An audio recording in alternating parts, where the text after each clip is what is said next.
question.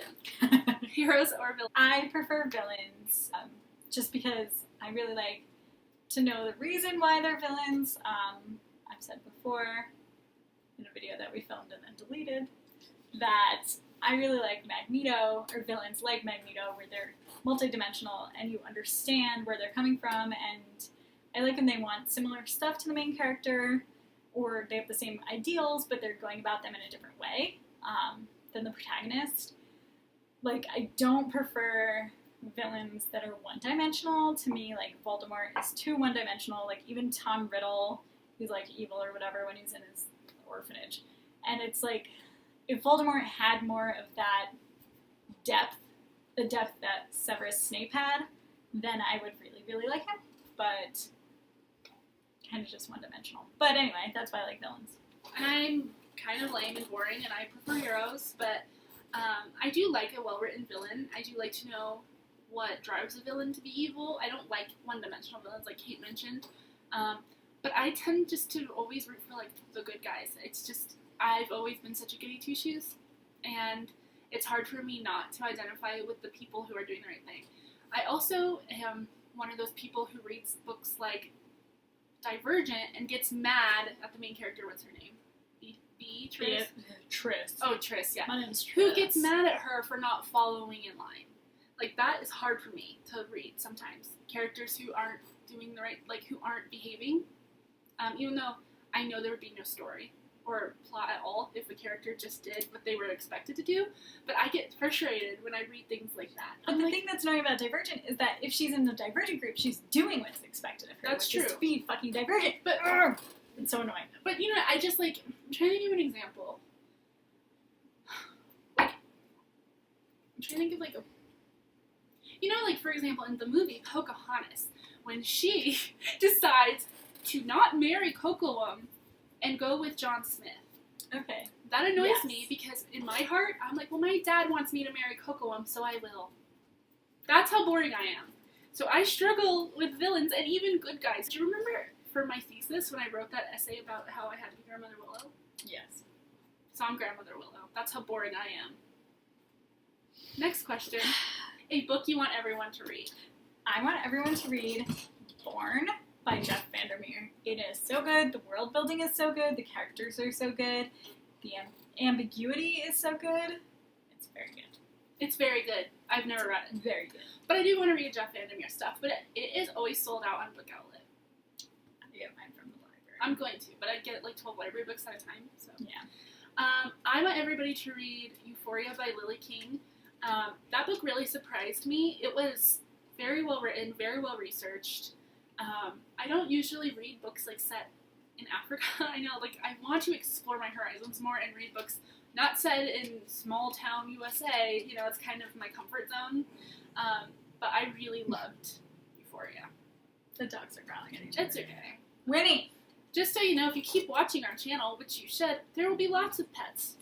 Just fucking growling at each other. Alright, recommend an underrated author. Underrated author. Oh, jeez. Myself?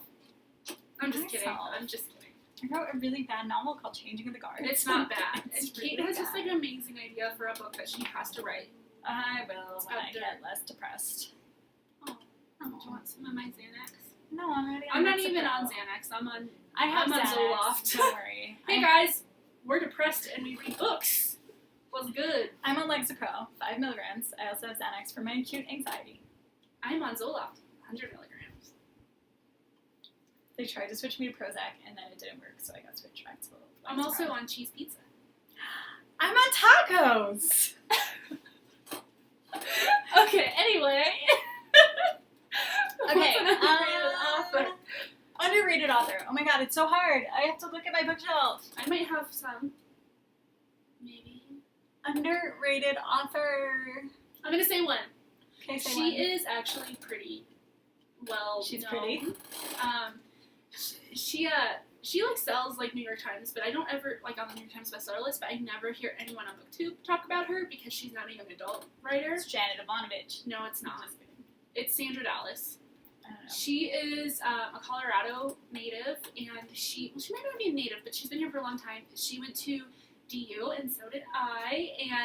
And she writes. That's University of Denver for people that are not from Colorado. Only smart people go there. Anyway, I'm just kidding. But she's really cool. She writes lots of historical fiction books that are set in Colorado or in small towns throughout the United States. They're usually pretty like feminist or like girl powery, and I really like them because a lot of them are set during like the 1800s and during like the Great Migration, and I love pioneering and stuff. So I really like her books, and I think more people on BookTube would like them. Nice. Not lots of grandmas read her books though. That's awesome. Go grandmas. You go girls. I love grandmas. I'm basically a grandma. I can't think of one, so I pass. The last book you finished. Last book I finished was The Interestings by what's-her-face, Meg Wolitzer. I recommended it to her and she hated it. I wasn't like throw at the wall hatred, but I definitely didn't enjoy it. It felt like, so it follows 4 characters throughout their life, blah, blah, blah.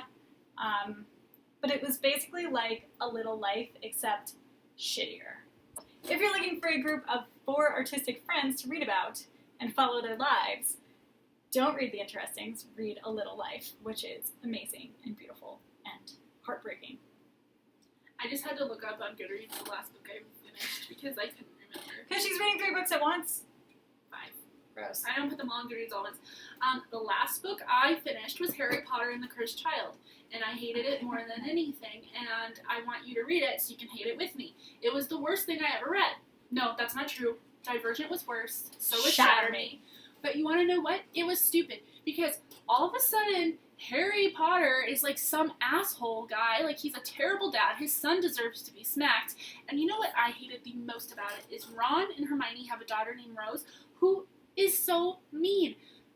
In the book, just for some context, Draco has a son whose name is, Scorpius, and he becomes best friends with Harry Potter's son, Albus, because they're both in Slytherin house. And Rose, the daughter of Ron and Hermione, shames Scorpius because there's like these rumors going around about his parentage, saying that he might be Voldemort's son. That's not a spoiler. It happens really early on. But Rose is straight up mean. And I'm like, how can the daughter of a Weasley and a mudblood, Hermione, who's also Minister of Magic, treat somebody so bad? That's true. It was unbelievable to me. It wouldn't happen. And just in general, the whole plot is trying to get to go back in time and save Cedric Diggory from dying. Oh! Twilight fangirls did this. Mm-hmm. That's my Shovel theory. face. It was awful. It was poop. And it was just a money-grubbing gimmick. I just hate reading plays, so I wasn't interested. I love reading plays. in reading plays. Long Day's Journey to Night. I just hate That's a great play to read. They're just terrible.